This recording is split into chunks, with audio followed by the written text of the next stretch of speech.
warahmatullahi wabarakatuh. Perkenalkan, nama saya Lulu Vista Mulyawati, Sarjana Keperawatan. Saya guru di SMK Kesehatan Sadewa, Kabupaten Sleman, Provinsi Daerah Istimewa Yogyakarta. Saya merupakan mahasiswa PPG dalam jabatan angkatan ketiga tahun 2021 dengan LPTK Universitas Negeri Malang. Pada kesempatan hari ini, saya akan melaksanakan uji kinerja atau biasa disebut dengan UKIN dengan KD 3.39 menerapkan pemberian obat topikal dan 4.39 melaksanakan pemberian obat topikal. UKIN merupakan salah satu rangkaian PPG dalam jabatan. Berikut saya lampirkan formulir pendaftaran uji kompetensi PPG Angkatan 3 tahun 2021. Berikut formulir pendaftaran saya, sah nggih. Untuk uji kompetensi saya akan lakukan pada hari ini ya, hari Senin tanggal 18 Oktober tahun 2021 di SMK Kesehatan Sadewa, Kabupaten Sleman, Provinsi Daerah Istimewa Yogyakarta dengan nomor peserta PPG 201503028483 dan dengan nomor induk mahasiswa PPG 213128764854.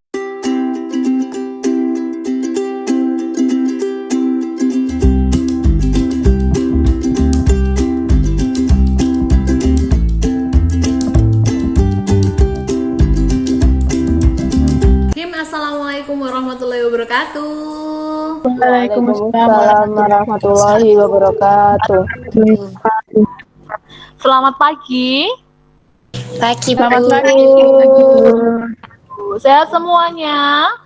Alhamdulillah sehat. Alhamdulillah sehat ya. Harapan Ibu juga semuanya dalam keadaan sehat walafiat ya. Udah sarapan belum hari ini? Alhamdulillah sudah, Bu. Alhamdulillah sudah ya. Ya. Pada hari ini adalah pelajaran Bu Lulu nggih, keterampilan dasar tindakan nggih. Sebelum kita mulai kita berdoa dulu, dipimpin berdoa ya Mbak Filaili, monggo dipimpin untuk berdoa. Semoga kita pembelajarannya diberikan kelancaran, kemudahan, hasil yang memuaskan. Monggo. Mari teman-teman, sebelum kita memulai pelajaran pada pagi hari ini, berdoa menurut kepercayaan dan keyakinan masing-masing. Berdoa mulai. Selesai? Ya, terima kasih Mbak Filaili sudah memimpin berdoa, nggih. Absen nggih, Mbak Zulfina. Ya, Bu. Ya, Mbak Azahra ada, Mbak Aprilia, Mbak Dewi, Mbak Ferani. Oke. Dari kelas ini nggih ada dua yang izin nggih.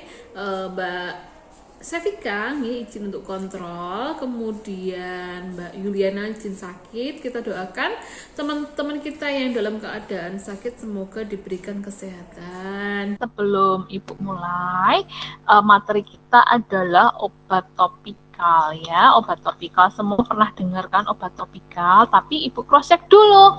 Kemarin kita bahas materi apa? Coba.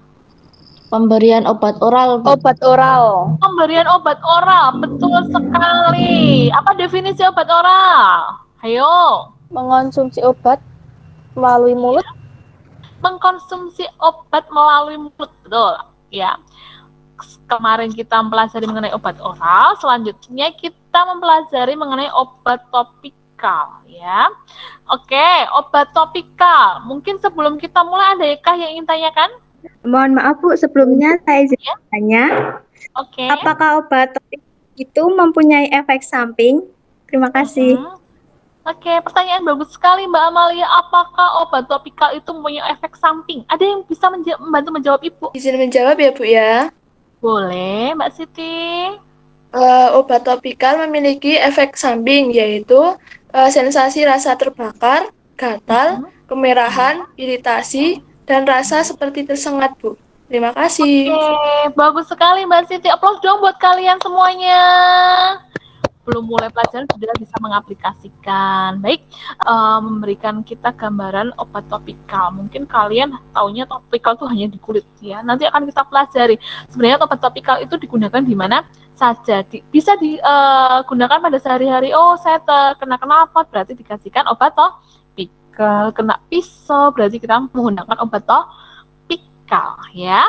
Oke, Ibu pengen mengetahui kemampuan pengetahuan kalian. Nanti Ibu akan share link ya, kalian mengerjakan soal pretest. Jadi kerjakan soalnya 10, Ibu tunggu waktunya 3 menit.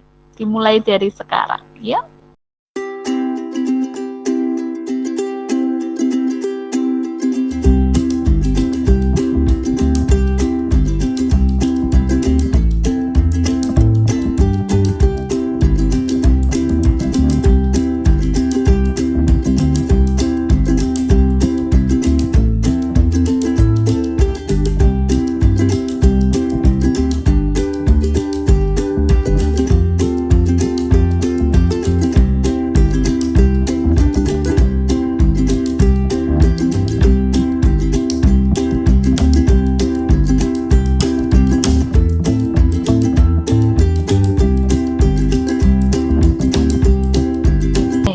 Sudah. Ya. Bagaimana soalnya?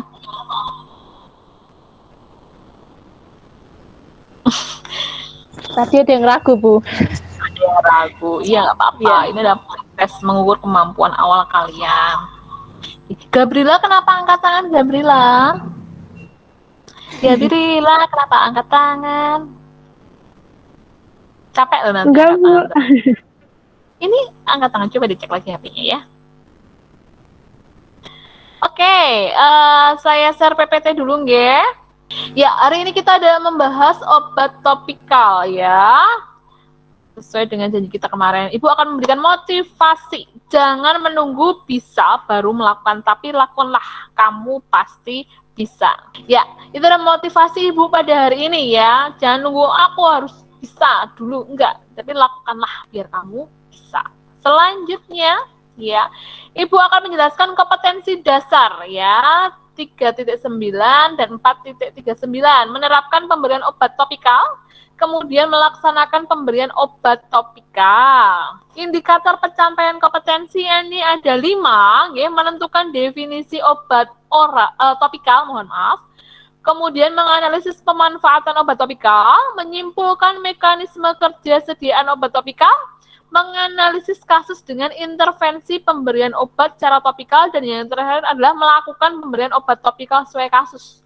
Ya, untuk obat topikal kita ada 2 kali pertemuan, hari ini sama minggu besok. Hari ini kita membahas teorinya, besok kita baru praktek. Ya, tujuan pembelajaran ya, kita pendekatan saintifik, TPACK, model pembelajarannya problem based learning ya, dengan melalui pengamatan kasus, tanya jawab, penugasan, praktek langsung, metode literasi dengan pemikiran HOTS dan critical thinking, collaboration, communication, dan creativity, 4C. Jadi harapan Ibu kalian itu dalam sikap itu jujur, disiplin, tanggung jawab selama proses pembelajaran, kemudian bisa bekerja sama dengan dalam kegiatan kelompok. Untuk yang pengetahuannya itu kalian bisa menjelaskan pengertian obat topikal, menganalisis pemanfaatan obat topikal, kemudian menyimpulkan mekanisme kerja sediaan obat dengan benar, menganalisis kasus dengan intervensi pemberian obat secara topikal, dan yang terakhir adalah keterampilannya kalian mampu melakukan simulasi pemeriksaan atau pemberian obat topikal sesuai dengan kasus yang benar. Ya, langkah-langkah selama pembelajaran nanti ya, kita ada 5 langkah. Yang pertama, orientasi peserta didik pada masalah, mengorganisasi peserta didik dalam belajar, membimbing penyelidikan peserta didik secara mandiri maupun kelompok, mengembangkan dan menyajikan hasil karya, dan yang terakhir adalah mengevaluasi proses mengatasi masalah. Baik, dilihat gambar di sini, ini orangnya lagi ngapain? Coba. Mengoleskan lotion pada tangan. Iya, Lotion atau obat salep. Obat salep ya, ya betul sekali. Jadi ini memberikan obat bisa salep, bisa krim, bisa gel. Nanti akan kita bahas di dalam materinya. Oke. Ya, adakah yang belum pernah melakukan pemberian obat topikal? Sudah pernah semua? Sudah, Bu. sudah pernah. Saya juga sudah pernah, apalagi kalau jerawat muncul, mesti ada krim nih di wajah-wajah, saya kasih krim ya. Itu pemberian obat, Bu? Iya, pemberian obat topikal. Oke. Selanjutnya, apa yang kalian ketahui tentang obat topikal ya? Obat topikal adalah pemberian obat secara lokal ya, lokal dengan cara mengoleskan obat pada permukaan kulit atau membran area mata, hidung, lubang telinga, vagina sama rektum ya. Jadi mindset kalian mungkin selama ini topikal tuh hanya kulit, bukan, tapi beberapa organ atau area yang bisa diberikan obat topikal, bisa mata, bisa hidung, bisa lubang telinga, vagina sampai rektum, okay? Nggak cuma kulit tangan, kulit badan dan lain sebagainya. Keuntungan, oke, ada keuntungan sama kerugian pemberian obat topikal. Keuntungannya apa? Efeknya hanya lokal. Lokal tuh hanya bagian itu saja, ya. Efek samping sistemik itu minimal, kemudian mencegah first pass effect. Untuk sistemik menyerupai IV infus tapi zero order, ya. Kerugian dari obat yang diberikan secara topikal, kerugiannya apa? Cetol, secara kosmetik kurang menarik. Coba kita memberikan obat topikalnya di wajah, mesti secara estetika kurang ya, kelihatan bahasanya ada apa namanya, krimnya mengganggu pemandangan wajah ya. Itu adalah kerugian dari obat yang diberikan secara topikal. Pemanfaatan obat topikal ya, tadi sudah disampaikan, ada, kita bahas 4 saja ya. Obat topikal dimanfaatkan di kulit, obat topikal dimanfaatkan di mata, obat topikal yang dimanfaatkan telinga dan hidung. Ya. Selanjutnya, ya, pemanfaatan obat topikal. Tapi sebelum Ibu mulai, ada yang tanyakan?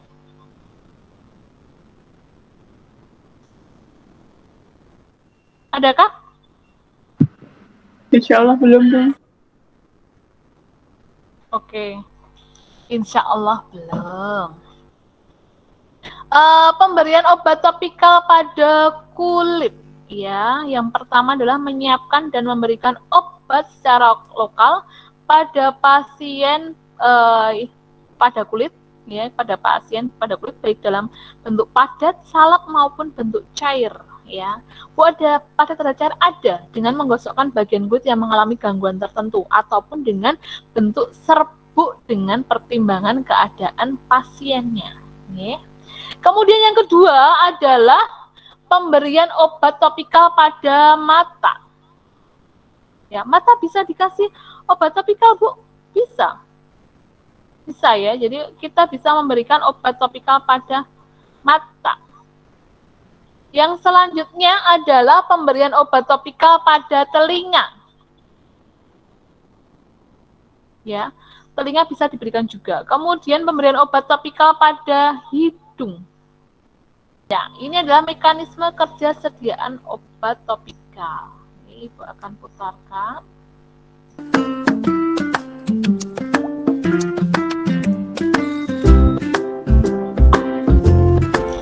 Assalamualaikum warahmatullahi wabarakatuh. Halo kelas, kita bertemu lagi di channel Belajar dan Belajar dalam kelas farmakologi dasar. Kali ini di pertemuan yang keempat ya, masih membahas tentang bentuk sediaan obat dan cara pemberiannya.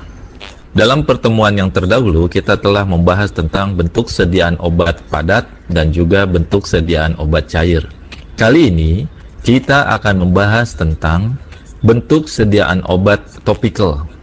Sediaan obat topikal adalah sediaan yang digunakan atau diaplikasikan pada kulit, di mana sediaan obat tersebut bisa dioles, ditaburkan, atau diusap atau diurut pada permukaan kulit. Pemberian obat-obat topikal bertujuan untuk menghasilkan efek lokal. Artinya, pemberiannya hanya pada daerah yang dibutuhkan atau pada daerah kulit yang mengalami gangguan atau keluhan saja. Pemilihan bahan dasar atau vehikulum bagi obat sediaan topikal merupakan hal yang penting. Hal ini dipengaruhi oleh sifat atau daya kerja zat yang berkhasiat obat, kondisi penderita, luas area kulit yang akan diobati, dan jenis gangguan yang terjadi pada kulit. Veikulum merupakan pembawa zat aktif obat agar dapat kontak dengan kulit. Walaupun sifatnya inaktif, veikulum juga dapat memberikan beberapa efek yang menguntungkan bagi kulit kita. Misalnya memberikan efek mendinginkan, hidrasi, melembabkan, mengurangi rasa gatal, dan efek lainnya yang bermanfaat bagi kulit kita. Bila kita amati, bentuk sediaan obat topikal ini ada 3 jenis, yaitu jenis solid atau padat, jenis semi-solid atau setengah padat, dan jenis cair. Baik, mari kita bahas satu persatu jenis sediaan topikal ini. Yang pertama, dari jenis yang solid, yaitu bedak.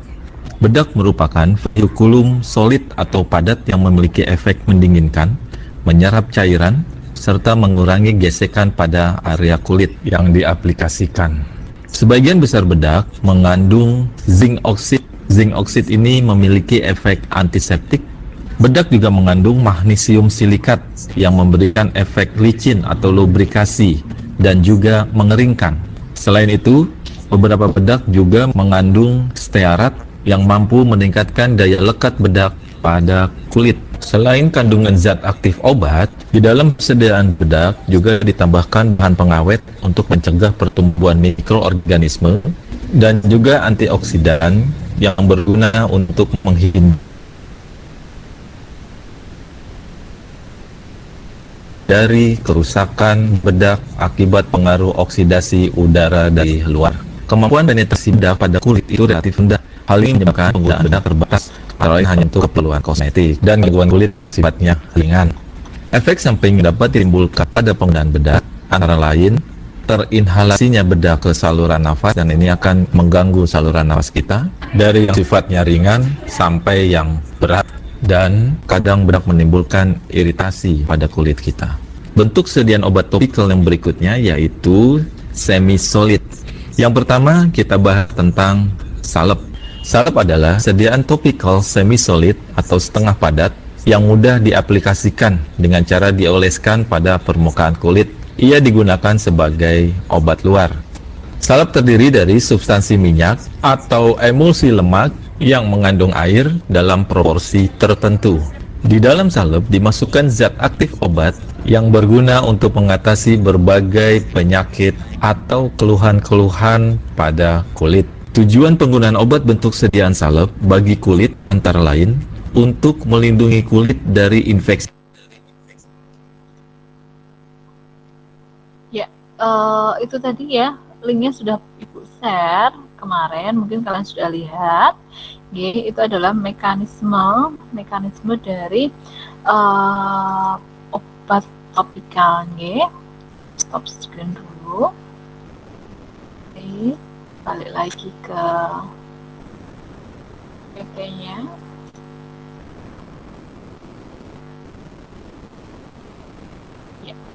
Itu adalah mekanisme kerja sediaan topikal ya. Ada salep, ada krim, ada bedak tabur, krim kocok, pasta, gel, dan lain sebagainya.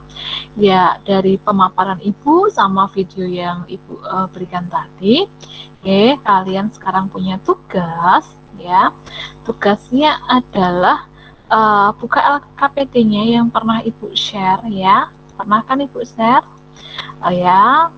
Kemudian bagi 4 kelompok, Ibu sudah bagi, kemudian nanti dikerjakan via PPT, kemudian dipresentasikan. Nanti siapa yang presentasi kita akan kocok dengan arisan. Kemudian nanti setiap kelompok dibagi tugas menjadi moderator, presentator, notulen, dan operator. Kemudian presentasi dan tanya jawab masing-masing kelompok maksimal 20 menit. Ya, kelompok 1 nanti Mbak Zulfina, Mbak Dewi, Mbak Lindri, Mbak Farida. Kelompok 2 Aurel, Aprilia, Gabriela, Yuliana. Kemudian kelompok 3 Sakura, Filaili, Amalia, Sevika. Kelompok 4 Mbak Siti, Mbak Zahra, Esa, dan Ferani. Untuk diskusi Ibu kasih waktu waktu 10 menit digunakan sebaik-baiknya untuk mengerjakan LKPD, nggih. LKPD-nya dikerjakan yang sudah Ibu share, kemudian nanti diskusinya via WA, nggih, sambil Ibu pantau. Tetapi ini forum tetap Ibu buka. Apabila ada yang tanyakan boleh bertanya di forum ini ataupun di WA. Mungkin itu ya, boleh langsung diskusi di kelompoknya masing-masing. Ibu kasih waktu 10 menit. Monggo. Mungkin ada kayak masih bingung dengan pertanyaannya atau LKPD-nya yang dibuat Ibu ya. Mungkin nomor 1 itu LKPD 1 tugas 1 itu bintitan, ya. Bintitan itu kalau kita sering mengalami di mata bagian atas ya, ada jendulannya. Kata orang Jawa apa? Banyakan nginjen. Nah, padahal itu adalah timbilan ya. Kalau di sini bintitan ya.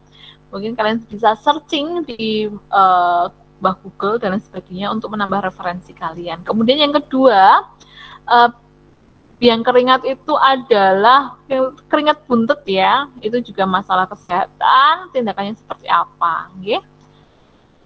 Mungkin sudah jelas nggih dengan pertanyaan yang dibuat Ibu di LKPD? Sampun, Bu. Oh iya, terima kasih Mbak Aurel.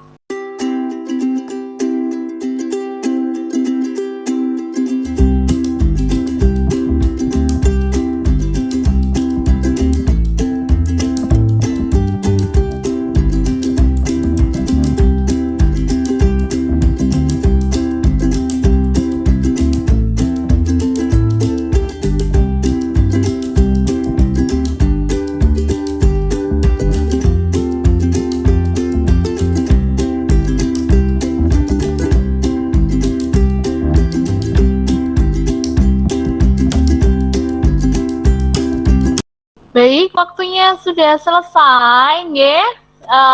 Yang presentasi hari ini 2 kelompok. Saya undi dulu, nggih. Saya undi dulu.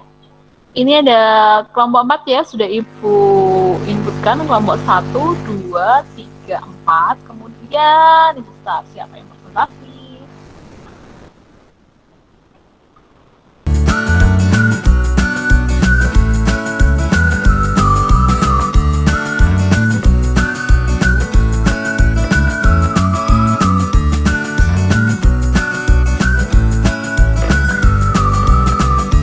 Oke, kelompok 2. Nanti yang satunya kelompok siapa ya? Coba lagi ya. Jadi yang pertama presentasi kelompok 2, yang selanjutnya adalah kita putar lagi.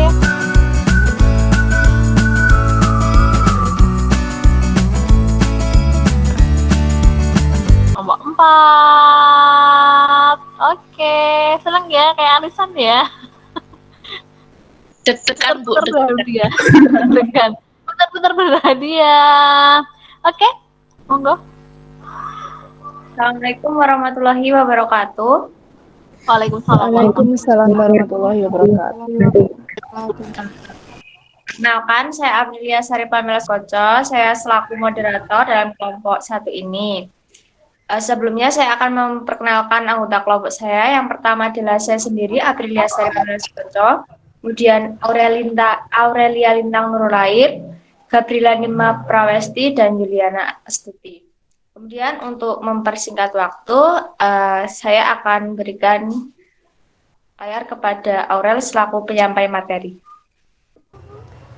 Baik, terima kasih atas waktu yang sudah diberikan pada saya. Di sini saya akan menyampaikan jawaban LKPD 1 dan 2 setelah kami diskusi. LKPD 1 yaitu kasus dengan bintitan, identifikasi masalah. 1. Paparkan penyebab munculnya bintitan.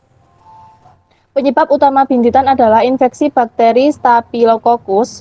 Penyebab lain dari bintitan adalah kuman dan kulit mati yang terperangkap di ujung kelopak mata. Ada beberapa faktor yang dapat meningkatkan resiko seseorang terkena bintitan, yaitu kesimpulan pada LKPD 2, yaitu biang keringat atau miliria adalah ruam panas dan gatal biasa terjadi pada bayi yang disebabkan oleh beberapa faktor, yaitu suhu, cuaca, aktivitas fisik, kelenjar keringat, dan terlalu lama berbaring. Dapat disembuhkan dengan obat, yaitu lotion kalamin, krim hidrokortison, dan obat antihistamin. Itulah penjelasan dan hasil diskusi kami dari kelompok 2. Terima kasih. Waktu dan layar saya kembalikan ke moderator. Baik, terima kasih kepada Aurel yang telah menyampaikan materinya. Sesi yang selanjutnya adalah tanya jawab kepada teman-teman yang ingin bertanya. Saya persilahkan. Mohon izin bertanya ya, Ya, silakan Mbak Julvina. apakah benar kalau menangis terlalu lama itu dapat menyebabkan bintitan? Baik, untuk pertanyaan kami tampung terlebih dahulu ya. Adakah yang ingin bertanya lagi? Saya, Ya, silakan. apa penyebab dari bintitan yang hilang timbul? Baik, dari pertanyaan sudah saya catat. Izinkan kami untuk mendiskusikan jawabannya terlebih dahulu. Baik, setelah kami diskusikan, kami akan menjawab pertanyaan dari teman-teman. Kepada Aurel, silakan. Baik, terima kasih. Saya jawab, nggih. Untuk yang pertama, pertanyaannya tadi, menangis terlalu lama akan menyebabkan bintitan. Nah, menurut diskusi dari kelompok kami, penyebab bintitan bukan karena menangis terlalu lama, melainkan adanya bakteri yang masuk ke mata, yaitu bakteri yang saya jelaskan tadi, bakteri Staphylococcus, atau seperti yang faktor-faktor yang menyebabkan tadi, yaitu yang pertama, menyentuh mata dengan tangan yang kotor, yang kedua, menggunakan kosmetik yang sudah kadaluarsa, ketiga, tidak membersihkan bekas kosmetik pada mata sebelum tidur, 4, memakai lensa kontak yang tidak steril, 5, mengalami peradangan pada ujung kelopak mata atau blefaritis, dan yang terakhir adalah mengalami penyakit rosacea yang menyebabkan kulit wajah memerah. Seperti itu jawabannya. Bagaimana dengan Mbak Zulfina? Apakah sudah puas dengan jawabannya atau Ribon? Sampun, terima kasih. Oke, sama-sama. Baik, untuk jawaban yang kedua, silakan Mbak Aurel. Pertanyaan yang kedua tadi Mbak Dewi yang tanya ya, penyebab bintitan bisa hilang timbul. Menurut jawaban diskusi kami, yaitu bintitan yang sangat sering kambuh dan berulang bisa jadi menandakan abnormalitas kelenjar itu sendiri, yang biasanya muncul secara genetik atau bawaan. Seperti itu Mbak Dewi, berarti bisa hilang timbul karena itu sudah genetik ataupun bawaan. Bagaimana Mbak? Ya, baik, terima kasih. Sekian dari kelompok 1. Saya mewakili kelompok mengucapkan terima kasih dan mohon maaf jika banyak kata dan tingkah laku yang kurang berkenan. Sekian, wabillahi taufiq wal hidayah. Wassalamualaikum warahmatullahi wabarakatuh. Waalaikumsalam warahmatullahi wabarakatuh. Ya, terima kasih ya untuk kelompok yang sudah mempresentasikan. Kemudian ada mbak-mbak yang sudah bertanya, bertanya, kemudian kelompoknya menjawab dengan baik dan spesifik, Itu tadi mengenai LKPD untuk tugas 1 sama tugas 2. Tepuk tangan buat kalian semuanya. Iya, terima kasih. Pertemuan hari ini ya, kita buat kesimpulan dulu yuk. Kita simpulkan ya. Kesimpulan pelajaran hari ini mengenai obat topikal. Monggo, siapa yang mau menyampaikan? Saya Bu. Boleh Mbak, yuk. Dari yang kesimpulan saya setelah mengikuti Google Meet ini, pemberian obat itu adalah pemberian obat secara lokal dengan mengoleskan pada bagian atau area mata, hidung, lubang telinga, telinga, dan rektum. Kemudian untuk keuntungan dari obat topikal ini yaitu efek lokalnya itu minimal. Kemudian kerugiannya itu dalam kosmetik itu kurang menarik.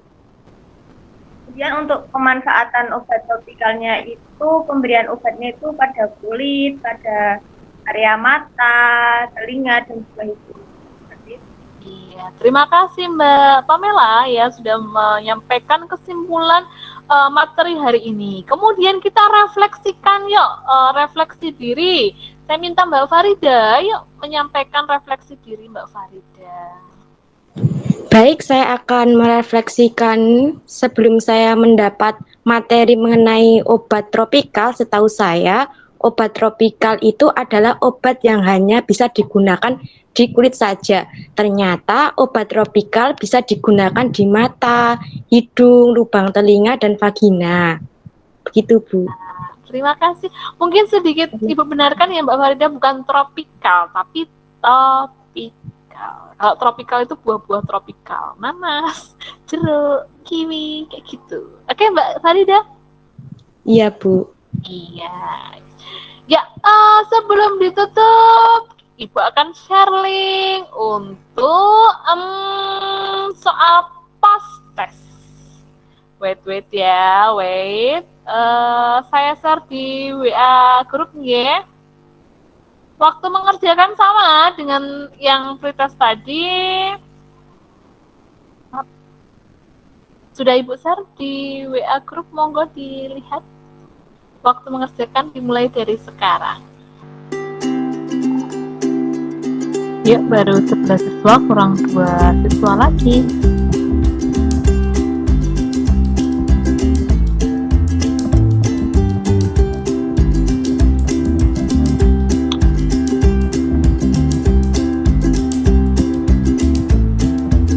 Ya, alhamdulillah sudah terkumpul semua ya, sudah mengirimkan untuk soal post testnya. Sekarang lebih paham ya daripada yang tadi. Semoga nilainya lebih baik dari yang nilai pretestnya.